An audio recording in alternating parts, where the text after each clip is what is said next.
What's up, you filthy flapjacks? My name is Wes, and you're listening to the Ear Coffee Podcast.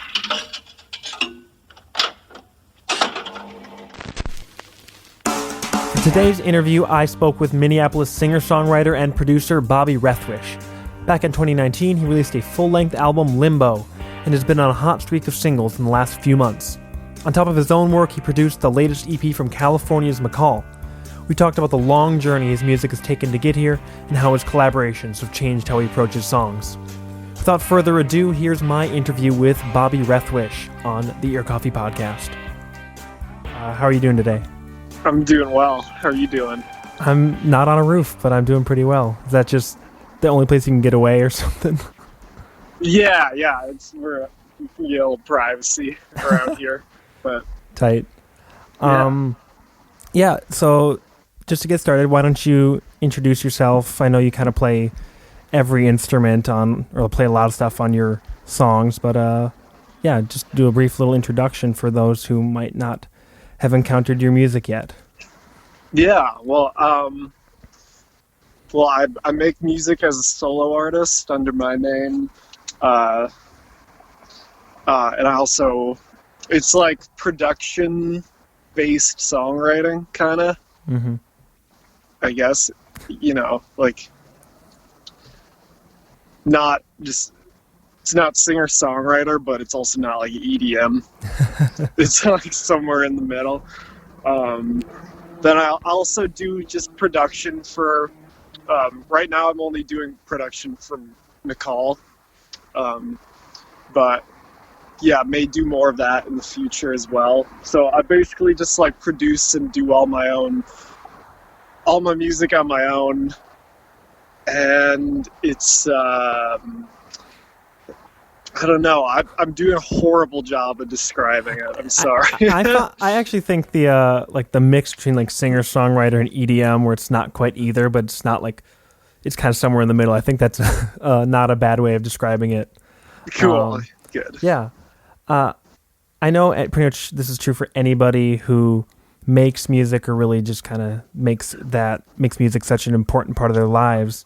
How did you first connect with music, whether listening and playing, when you were first growing up? Do you have like a distinctive memory of when it kind of clicked, I guess? Yeah, there's a couple things in my mind that were formative. Like, I think first of all, because I started playing guitar first, and I got into that because I got really into Guitar Hero when I was a kid. We've gotten that a lot. That's tight. Yeah, no, for sure. And that was a big factor. And it just seemed like the logical next step to play guitar. Mm-hmm. And also just like, I used to play hockey as a kid for a long time, and it was like, I didn't really take the hint at first, but I enjoyed like listening to Van Halen in the car on the way to games and practices more than I enjoyed the games and practices, which is kind of bad considering I was the goalie and I'm supposed to care the most, but I probably cared the least every single year that I played. But yeah. When was the first time you really remember actually making a song, or even just writing a song once you got the ball rolling, playing guitar and kind of investing more time in that? Yeah, I mean, I think it was like, I wrote like a lot of like riffs before I wrote any songs, because I don't know, I didn't really, songwriting didn't become something that was like a focus for me until I was maybe in like 10th grade. Okay. Because up until that point, I really just wanted to be like a fucking shredder, you know? Like I wanted to be like a Joe Satriani type. That's like hilarious. I was really just into like just learning how to like sweet pick and stuff. But then I don't know, something changed and I just wasn't that interested in doing that anymore. Mm-hmm. And yeah. Now guitar is showing up less and less. Yeah. Every song I make. Yeah, I was re-listening to Limbo earlier, and there were more guitars than I remembered, since like I've been listening to like the singles even dropping more recently, and I was kind of pleasantly caught off guard by that. But we'll get more into that in a little bit. How did you go from wanting to be like that kind of like Eruption style technical guitar god to making like the music that you make now, like this really eclectic kind of 80s influenced pop stuff? Like what was the transition between those two very different sounds like for you, and kind of what prompted it? Yeah, it's hard to tell. I mean, because like as a kid, I was like really into Rush. For like, I pretty much only listened to Rush for like 3 years, like only Rush. But at the same time, like right before, like I was also super into Michael Jackson. Okay. And I think just kind of like, I always liked pop music a lot, but it just kind of stayed in the background. Then I don't know, it was like, I got into high school and like, I don't know, I think I just like had a breakup early on in high school for the first time, and then I was like, well, what am I just gonna like play guitar solo? Like it doesn't really that's not very helpful for me. Like I need to like write a song or something. So I think that kind of started it. It's just like it felt kind of obsolete. No shame to people who just want to shred. Like a lot of respect, but I don't know. It just has become less and less important to me. But it is like, I'm grateful that I was super into just like Dream Theater and stuff for so many years, because like it's fun to have like a firm basis in like just like technical music stuff. I do think it's helpful in like being able to translate what's in your head into like actual music that other people can hear. Yeah. What were you working on leading up to the release of Limbo, which at the time of speaking is your only, I guess, like full-length project? And what were you kind of working on? What was your headspace arriving at, like I said, that very kind of unique pop influenced sound that you has kind of been your hallmark since you started releasing music under your own name and everything? Just what were you working on around that time leading up to like dropping the singles and like actually putting Limbo out last year? What was I working on at the time?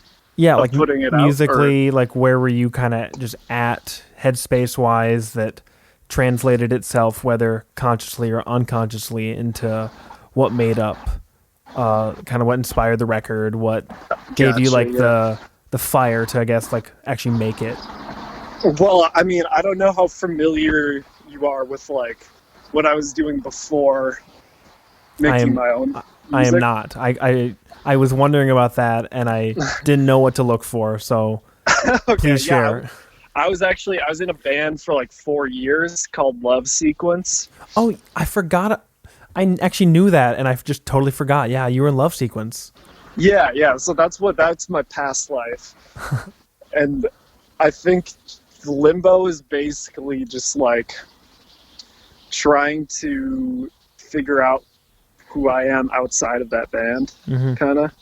I was in a very weird headspace making that album, and I don't know. It's weird for me to listen to it now, or to like think about that album, just because it's like, I don't know, it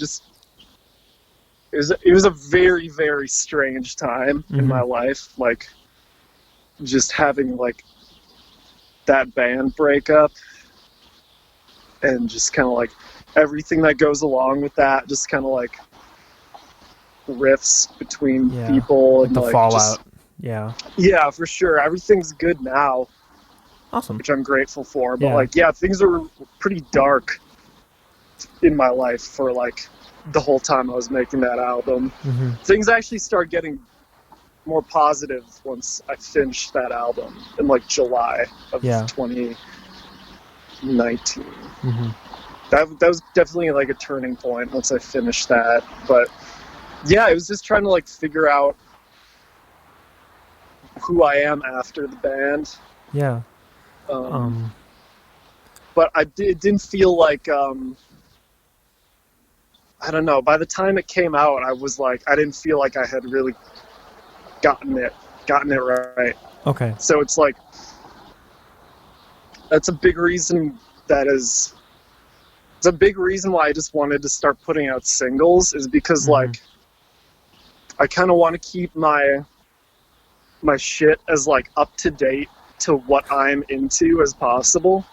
Okay. Because it got to the point where like a year later, people are asking like where they can find my music, and I'm like, you can go on my Spotify, but like I don't really fuck with what's on there anymore. And it's like I didn't want to keep saying that anymore. So now it's like way more like I'm actually happy with what's coming out. Because I mean, I think until I put out Moonface, every song that I've put out before that, by the time it's come out, I just like don't like it anymore. Yeah. And it's like, you're never going to be able to like get behind something if you don't feel like it represents you. For sure. So it's like, I found that for me, it's not the right time to like make an album. Yeah. Or anything, because I won't be able to get behind it, because just knowing how I am, I'm going to be on to the next thing by the time that's done. Yeah. So do you view Limbo and like, I mean, if it was just like by the time it even came out, you were already so like kind of mentally, emotionally past it, was there still a reason why like you wanted to actually like put it out into the world beyond just kind of creating it as like an act of your own catharsis, and then like just kind of letting it be that instead of being out and for a while the only thing that was like people could find if they wanted to check out your music for like a year? Was like, why did you still want to actually like drop the record and let people kind of into that world that no longer represented where you were at? Yeah, I think it was just kind of like, I've spent so much time on this thing, like I can let other people judge it if they want to. Like it's because, you know, I don't think as like a musician, I don't think you can ever be like a very good judge of what you make. True. Like what's going to be the good stuff and what's not. So it's like, you know, it's like, even if I'm past this, maybe some other people will like it. Yeah. And like, you know, things have surprised me in the past with just songs that people like more than others and stuff. So, and I was just kind of like, I need to just move on from this. And yeah, I like it more now than I did when I put it out. So it's just like, it's just a phase I go through, especially like leading up to putting anything out. I really start to doubt it. Yeah. So I think that's why the key for me right now is just to move really quickly and put things out as quickly after I finish them as possible. Yeah. Do you still, with just like the singles you're putting out, do you still have that kind of anxiety leading up to actually like it going live on like online and stuff, like the day each of these songs, these last 3 and forthcoming songs have dropped? Has there been that same anxiety kind of leading up to it, and maybe even like what you're talking about, like what you experienced with Limbo, where you're kind of like not as enthralled with it right after it came out? Has that been the case with even just these singles that are coming out like month by month? It's felt a lot better. I've been like a lot more excited to put them out, because it's also like, yeah, it's like I'm finishing them like right as I'm putting them out. Like, you know, I just like mastered the newest song today. Probably going to come out in like 2 weeks. So it's like, and I'm like really into it right now. So it's like, I can actually like be excited about it. And I've felt that way pretty much about all of the singles that have come out so far. So it's been a lot more fun. And also just knowing that like, you know, there's anxiety obviously, but it's more like, well, if this one doesn't go well, I'll just put out another one a month from now. And it's also really fun just to like think about what I'm going to put out, because I've just got there's so many things I've worked on since putting out Limbo. Like I tried to make another album that I couldn't cross the finish line with same with like an EP. I just was like, all these projects that I was like starting that sounded completely different from each other, but I just could not finish them. Mm-hmm. So then I got to the point where it's like, I'm just going to put out a bunch of singles. It's going to make no sense because they're just like from these different projects that I've started. That's what I was going to ask next. Yeah. Yeah. It's like, they really don't have a lot in common. Mm-hmm. Do you think you're going to end up like putting out a hefty portion of those songs, even if like you tinker with them and edit them and rework parts of them kind of upon revisiting, like from like, I don't know how many songs you actually like worked on during like that, trying to make an album, trying to make an EP. Actually, side question, were the album and the EP like kind of like the same thing? Like you started out making an album and then when that kind of hit a certain wall, you were like, let's see if we can turn these songs into an EP, or were they completely different, like groups of songs that you kind of had going on? Completely different groups. Okay. Like, because what kind of was going on was like, sorry, we're just going on so many tangents here. And it works. But it was like I was working on a new album that I was super pumped about from July of 2019 when I finished Limbo to through January of this year. Mm-hmm. But that's when I started working on the McCall stuff. Yeah. Because January is when me and McCall started working on her EP. Mm-hmm. And I don't know, I think I really underestimated like the power of collaboration before that point.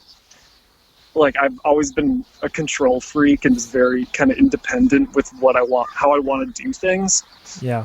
But just like, I learned so much about what I do working on her songs. Just like these different I just seeing what I do through the lens of her songwriting, like, really, I think I just improved a ton working like just through her songs. Yeah. So at that point, then I felt like I'd like found something that was closer to my identity, which is really just everything I'm doing now is just like a search for my identity, which is another reason why I'm just doing all these singles. Yeah. Like, who am I? Like, just try a bunch of different shit. But so, yeah, once I started to like feel like what I was doing with her was more of a resemblance of who I am, then I was like, well, I've got to just either scrap this album I've been working on and just start this EP, because I just make music in a different way now. Yeah.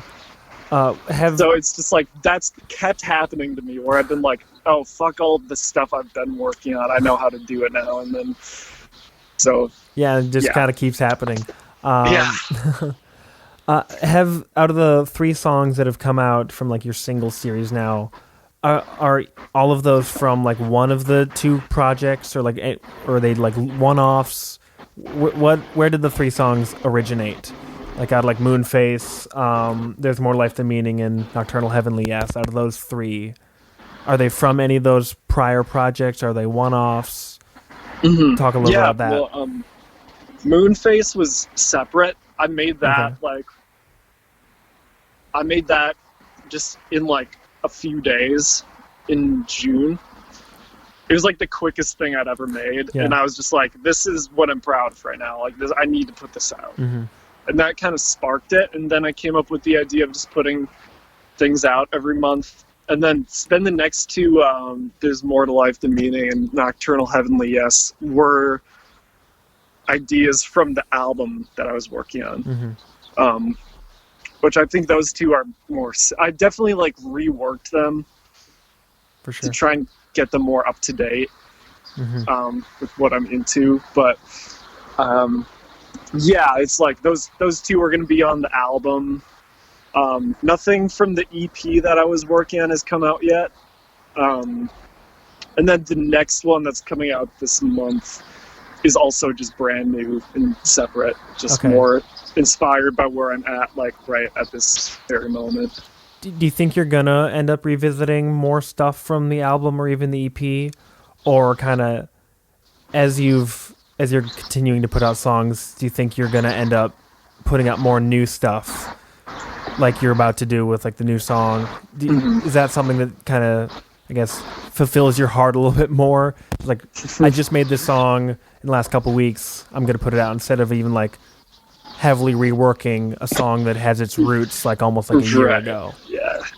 Yeah, for sure. It's way. I think I'm gonna probably lean towards trying to put out the really, really fresh stuff, because I don't know, just personally for me, I think things turn out better the quicker I do them. And the longer it takes, the more just kind of worn out I feel like it gets. Yeah. But maybe that's just to my ears, because I'm the one listening to it a million times. Well, of course. Yeah. I think that's natural. Yeah, but definitely more stuff will come out from those projects. I mean, I've got just so many instrumentals. Yeah. But the thing is like, the longer it takes for me to write the lyrics, the harder it is. Or I mean, the further I get, that's why I've actively been trying to like do the lyrics before all the ear candy stuff. Yeah. Because, yeah, the longer it takes for me to do the lyrics, it just doesn't turn out as good. Yeah. I don't think.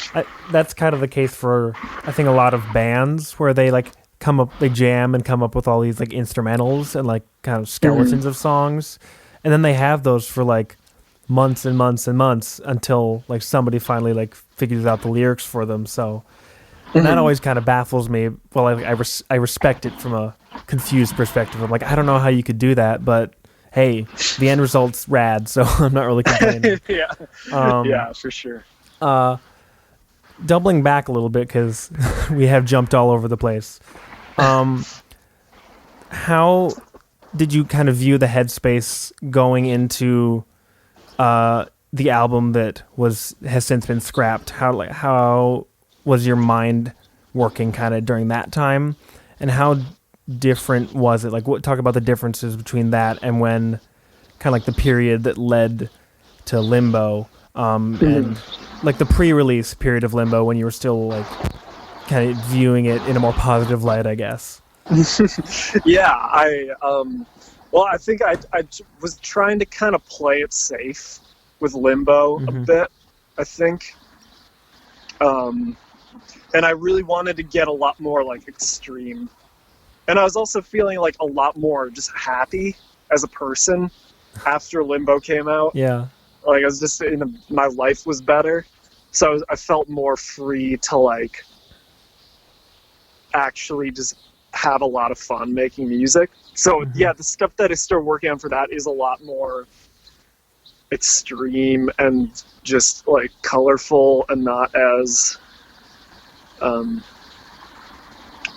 straightforward. I definitely got a lot more, a lot noisier with things and just more, just extreme. Yeah. Just like, I think that's the best way I can describe it. I wasn't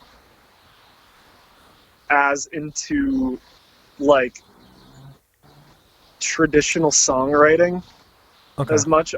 Because with Limbo, I was just like trying to be a songwriter first and foremost, but it's kind of changed to where I wanted to be like a producer first and foremost who also sings on the songs, so that they have a reason to exist. Maybe now I've gotten more towards I want to be like both. Be both, kind of wield it both ways. Yeah. Regardless of what you think of it, of the person, like kind of like a Kanye kind of thing, where he's both a producer and like an artist at the same time. Yeah, for sure. Like it's all connected, and it's not like the I think the people underestimate how important I think production is. And but I think it's just only going to become more and more of a relevant part of music as the years go by. Because, like, I don't know, people don't really understand what producers do. Is one thing that I've learned this year. Like working with like other kind of like more pop style artists, or like just like remembering back to when you were kind of more on like the like the DIY, like the Minneapolis scene with Love Sequence, Mhm. because that was a bit more of like it's still like a pop band, but I remember correctly, it was still like there were like 4 or 5 of you, I think, and it had like more traditional instrumentation versus a lot of like synthetic stuff. Yeah. So like, is that perspective coming more from working with other like artists, kind of as just a producer, or like your prior experiences just kind of being around more kind of like rock bands and more like kind of when people talk about DIY, that's what they're kind of talking about, like the basement bands. Yeah, they're just talking about the bands. Yeah. Yeah. Yeah, it's like, yeah, it's weird. This is a very like band oriented city. Yeah. I don't feel like there's a big community of people like I don't know where the producers are really. Mm-hmm. I mean, I know a handful that I really respect, like Static Panic, Ro, Lorenzen. I think I'm pronouncing the last name correctly, but yeah, like they're super cool, and just like what Caleb Hins is doing. But I don't feel like there's like a community the way that there is surrounding the bands. Oh, yeah, I agree. Yeah, not at all. But it's like, yeah, I definitely feel like it's not really the city to be a producer in. Mm-hmm. And unless you're trying to like actually record with those bands, because for like, sure there are a handful of people who are like, whether they're a member of a band and then they just do like production on the side. Like there's a lot more of that than people who actually kind of do such, like, I guess really covers all the bases, like what you've been doing, which and even like compared to like Caleb and like the Happy Children and his production stuff, and Ro, because like Static Panic is still like a band, I guess. Yeah. Well, you are just you. But like they really delve into that production side of things. Yeah, for sure. Like you can make like a living recording bands, but that's not really something I've ever been interested in. Like I mean, it's like I love being a producer in the sense of like playing with sounds and textures and creating like paintings and imageries in music. Like that's what I'm really into. And that's the stuff I do with McCall, is just all the really fun, like the painting, the creative side. I've never been at all called to just like nerd out about compressors and EQs. Like that stuff is all just like means to an end for me. And I just like, I personally don't really want to do a lot of recording. It's like I only want to produce for people if I actually really, really fuck with the music and believe in it. Yeah, which is the case for McCall. And, Yeah, how did you get connected with her? Like, you've still been based in Minneapolis the whole time, correct? Yeah. How did you get connected? Yeah, we made that. It's really complicated. So, like at the in 2015, we both went to the Berkeley Songwriting week-long program thing. And so we were both there, but there's like 1,000 people there or something. And neither of us remember meeting each other. But ever since then, we must have met or something, because we were following each other on Instagram. Yeah. Ever since then. And then, fast forward like 4 years, I was just like, in October, I was at work at the Mall of America. I don't want to get into that. No.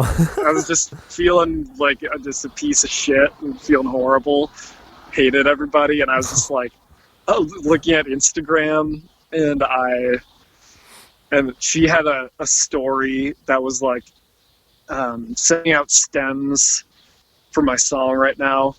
Hit me up if you want to remix it. And it's really weird. I had actually never heard the song, and I didn't really have any interest in doing remixes, but I was just like immediately like, send them to me, I'll do a remix. Which I don't know why I did that, but it turns out to be very good that I did that, because it's been she just liked it so much that she wanted me to do all her music, which is sick. And so that's how we've been doing it. We actually we did her whole EP remotely. Okay. Literally finished it the day before we met. That's awesome. I finished the masters on July 31st, and then I picked her up from the airport from MSP on August 1st, and then we start working on music in person. And now she's actually moving to Minneapolis this month. Oh, that's awesome. So should be on your radar. Yeah. I definitely checked out the EP just from like how much like you and like even like Keegan were like hyping it up. So that's really exciting for everybody. Oh yeah, no, I believe in her 1,000%. I love the music. Yeah. Even like so you reached out about the remix, and like what made you accept her offer to work on the whole EP and like produce the thing so thoroughly like that, and work on like just take the next step beyond just doing like a remix and like kind of a treat like that? Where like was it just kind of where you were at after releasing Limbo, where you're like, this sounds like a change of pace that I want to kind of challenge myself with? What was kind of what inspired you to actually like double down and work on the EP with McCall? Yeah, well, I think she's an amazing songwriter, and I have felt that way the whole time. And so it was like when she hit me up to like work on, I was like quietly hoping she would ask me to work on her like actual stuff. Yeah. And then she wanted me to do like all of it. And I was just like, I mean, it's like what I wanted. Like, I was like, I want to just, how do I explain it best? I mean, it's like just when you're as good of a songwriter as she is, it's like, there's nothing I can really do to ruin the song. I don't have to save the song. I don't have to rescue it. Yeah. And like make it a good song. It's more so just like the song's already great. So like my job is just to like try and find the least obvious framing of it. Okay.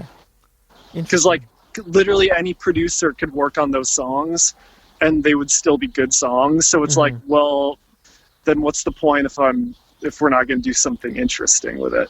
Yeah. Because it's a good song out of it. So like, look, and I was also really excited about just because it seemed like she was looking for a different direction, and it lined up with what I was into at the time and what I'm still into. Just trying to like, I think she was trying to go more left of center. Yeah. And that's also what I was trying to do. So I don't know. It was just a perfect, very good chemistry. Yeah. Yeah. When you first kind of started working on that and you really kind of realized how eye-opening it was, how have you taken that kind of freshness and like that sense of like what I guess like the powers of what collaboration can create? How have you translated that to your own stuff more recently? And we kind of touched on this a little bit earlier, but like I think 2 out of those 3 songs still have been like totally solo tracks. McCall did backing vocals on Nocturnal Heavenly S, which was the most recent one. I guess how did you take what you learned from that collaboration, kind of all the new things you kind of realized that you could try and like the possibilities? How did you take that and let it influence your own art? Because I think you hinted at earlier that it really had inspired you kind of your own approach to your own music. Yeah, I mean, it's like I learned a lot of technical things. Okay. That wouldn't probably be very interesting to talk about. But I mean, that was a huge part of it. Just like learning how to use. I just started making music differently. Like I've gotten more and more away from just like doing like MIDI stuff. And just ever since I started working on her stuff, got way more into like just like trying to record things as much as possible, like record synths instead of program them. Yeah. Like pull just like sounds of like cameras and trash cans off of YouTube and use that and just like just having like the screen be as much just audio files instead of just things like quantized to the grid is, Yeah. I think, just like brings so much more life into it, and it just also is just mixes so much easier. And but you know, I mean, also she just also really reminded me of like how much better the production is if there's like a good foundation of a song before you really dive into like just exploding it with production. Yeah. Because I was just making like a ton of just like beats, not like beats that you would like give to a rapper. Instrumentals. Yeah, I was making instrumentals and just kind of like imagining like a theoretical vocal on top of it. But she really just working on her stuff reminded me, because I was like, this is some of the best production that I've done, and like she had already written the song, so I was like, what happens if I just switch the focus and try to have the song be as solid as possible before throwing a bunch of arpeggiators at it. And which is where I was kind of at during the limbo phase, but I think I needed to get away from that and get way more into like just the sounds for a long time, and then come back to be like feeling like a songwriter. Yeah. I think is important. It's hard for me to tell where I'm at now. I feel like I teeter back and forth between feeling like both. And I don't know.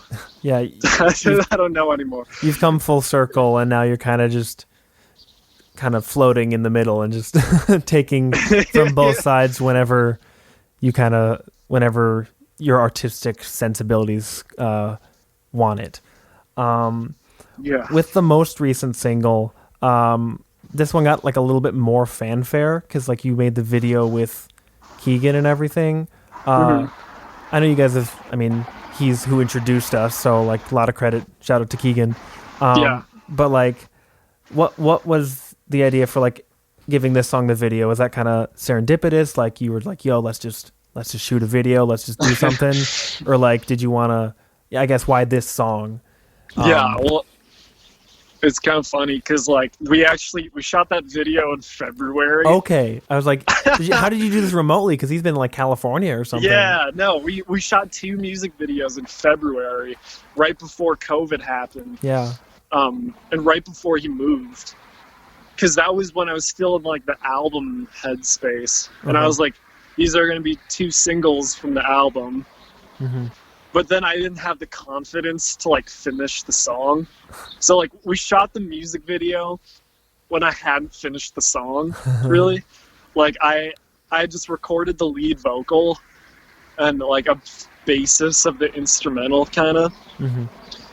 But I didn't feel like well equipped enough to like, I couldn't get it sounding that good. And then, but after then, I don't know, just working on a ton of other stuff, I felt more confident, and I just re-recorded a bunch of stuff. I just had to keep the lead vocal the same because literally I lip-synced to it. But other than that, I mean, no, it was kind of like I wanted that to be a single from the album, but then didn't finish the song for like 7 months or whatever. So, is the other video? Do you think are you gonna revisit that song? Just because it has a video and you kind of feel like almost like obligated to put it out at some point, or is that something that kind of you don't know yet what the future will hold for it?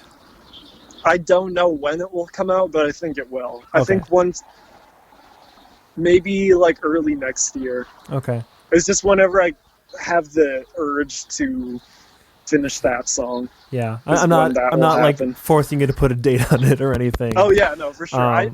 In my head, I've been saying January. Okay. But who knows? Honestly, who can say? Yeah. It's true. It's really month by month these days. I just don't know what I'm going to be doing. Yeah. A month from now.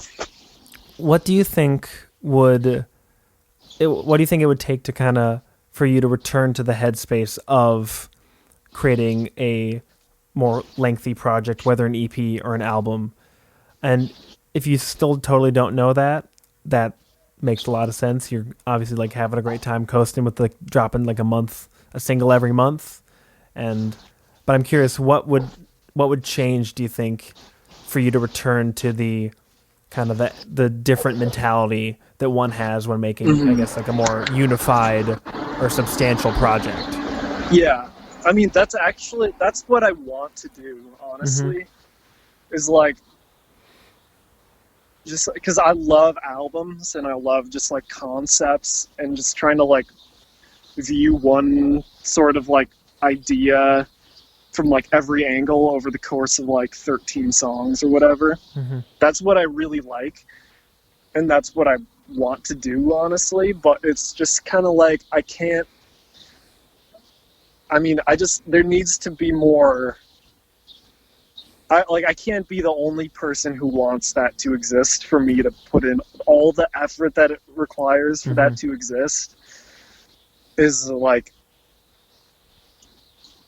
it's going to take more than me wanting it to exist. I think there's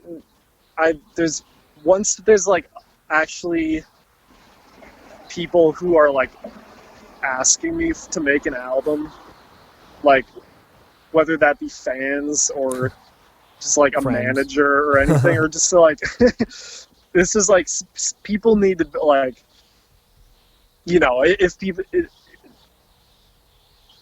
like I there's not a demand for that right now from me,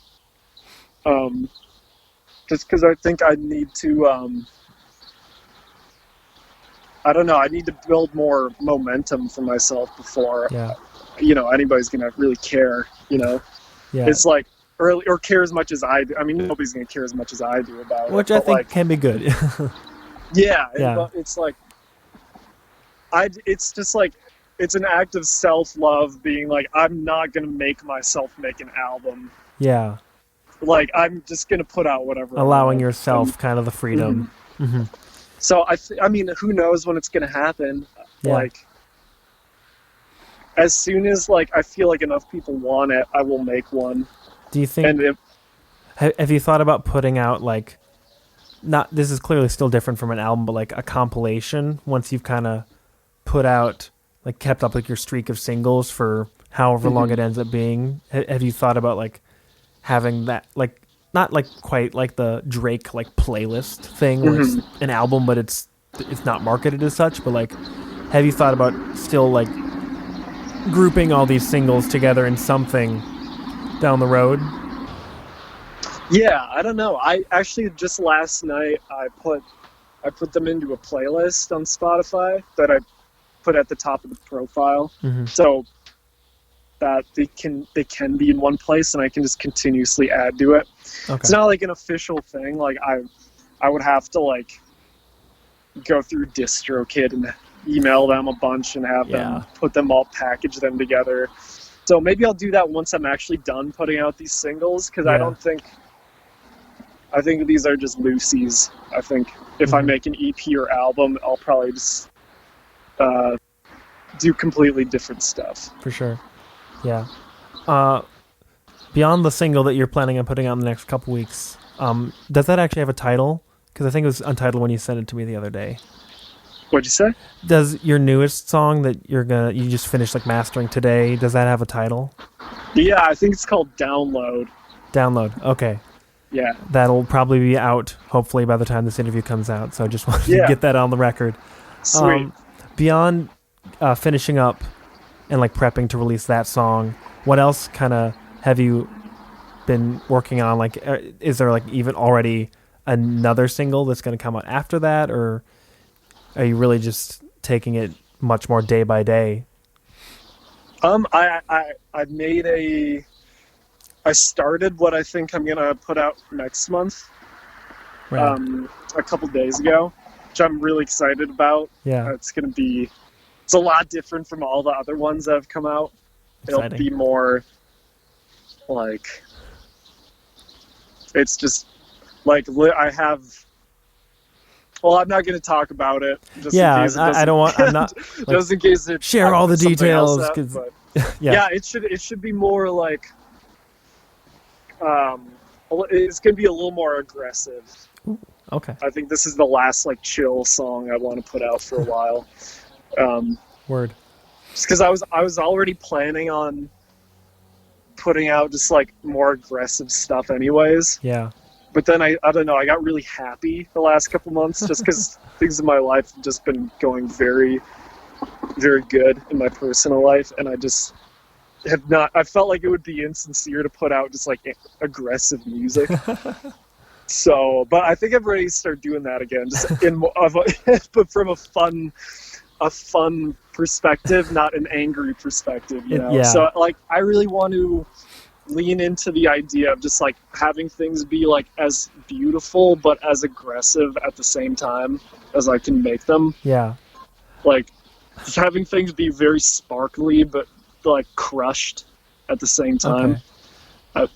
That's kind of what I'm leaning into for the next couple things, ideas that I have cooking. You kind of talking about like that combination of like harshness and beauty. Have you ever listened to the band Fuck Buttons? No, I haven't. Okay. Never heard. I didn't think so. They're like a random band I heard about during like when I would like wake up every morning and just read Pitchfork. Like that was just my day, which I'm glad we're past that. But they really have like some cool combinations of like it's really aggressive kind of more actually like industrial noise kind of stuff, but still like it's still super beautiful. And none of your stuff thus far has like reminded me of it yet, but just you talking about that was like the first group I thought of as combining that. So definitely check them out and let me know if you hate them or not. Yeah, I'll shoot it over. Cool. That's all my like serious questions. Cool. I love ending episodes by having the person I'm interviewing just share what have you been listening to from like local bands, like what local songs and like artists have you been bumping lately, and just kind of want to give a shout out if anybody. I mean Alaska, fucking love Alaska. Yeah, they just dropped a new song like yesterday or something, right? Yeah, no, I love it. They're one of my favorite bands. Just great people too, and I'm always excited when they put out music. The opening line of their new song is like one of the best opening lyrics I've heard like this year. Hell yeah. Yeah, they're great. Like also just like Static Panic is dope. I wish there was more of that energy going on. Like I'm surprised. Fucked with it so hard. Yeah. It's like it's the like the I don't know. I don't want to like compare them to the like Minneapolis sound too much because I'm sure they get that a lot. But like it does have kind of the spirit of the old the Minneapolis of the past, which I really fuck with. I've always I'm a huge Prince fan. Like just that 80s Minneapolis shit is great and continues to inspire me. I don't think they can or they want to fully escape that, and they're nailing it so hard. I'm with you on that. And why would you? It's so fun. Exactly. I think they're supposed to be working on an EP. I think that's kind of like the current rumor. Yeah, Ro has sent me some stuff that they've been working on. It's tight. Sounding real cool. Yeah. Real cool. All right, everybody get excited for that then. Cool. Thank you so much for taking a brief 45 minutes to chat on this Monday afternoon. Thank you. Appreciate it. Take care, man. Pleasure. Yeah. Cheers. The Ear Coffee Podcast is a companion to the blog of the same name. If you like this episode, please leave us a rate and review so we can stand out among the other music podcasts. You can follow us at Twitter, Facebook, and Instagram @EarCoffee. Thank you for listening, and we'll see you next time.